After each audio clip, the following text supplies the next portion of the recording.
बिस्मिल्लाहिर्रहमानिर्रहीम। अस्सलाम वालेकुम दोस्तों। सुरलका सस्पेंशन बच्चों में तजवीज़ नहीं किया जाता, लेकिन बाज़ औक़ात ऐसे हालात पैदा हो जाते हैं जिसमें सुरलका सिरप बच्चों को देना पड़ता है। आज की वीडियो में आपको बच्चों की वो कंडीशन बताऊंगा जिसमें सुरलका सस्पेंशन देना पड़ता है, और साथ में ये भी बताऊंगा कि सुरलका सस्पेंशन की राइट डोज उनके एज के लिहाज से क्या होगी। मैं हूं आपका pharmacist doctor AH Mandal and welcome to my YouTube channel. जी तो दोस्तों, पहली कंडीशन है prophylaxis of stress ulceration in child under intensive care. मतलब छोटे बच्चे जो इंतहाई निगहदाश्त में हो और खतरा हो कि स्ट्रेस की वजह से बच्चे के अल्सर से खून जारी ना हो जाए, तब सुरलका सिरप का इस्तेमाल जरूरी समझा जाता है। ऐसी हालत में सुरलका सिरप की राइट डोज होगी जिन बच्चों की उम्र 1 माह से 2 साल तक है, उनमें 250 mg मतलब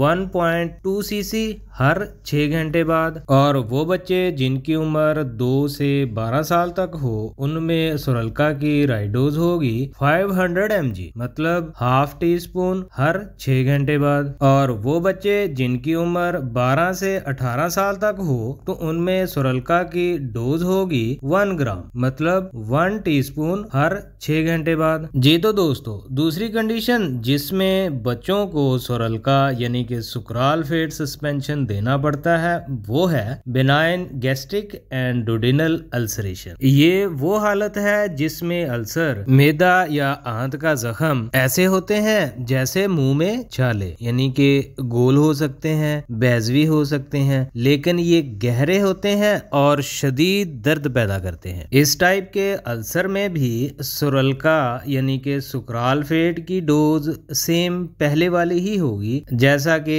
1 माह से 2 साल तक के बच्चों के लिए 250 mg मतलब 1.2 cc हर 6 घंटे बाद, और 2 से 12 साल तक के बच्चों में 500 mg मतलब के हाफ टी स्पून हर 6 घंटे बाद, और 12 से 18 साल तक के बच्चों में 1 ग्राम मतलब के 1 टीस्पून हर 6 घंटे बाद। जी तो दोस्तों, वीडियो अगर अच्छी लगी है तो कमेंट कर दें, मेरे चैनल को सब्सक्राइब कर दें। अब मिलते हैं नेक्स्ट वीडियो में।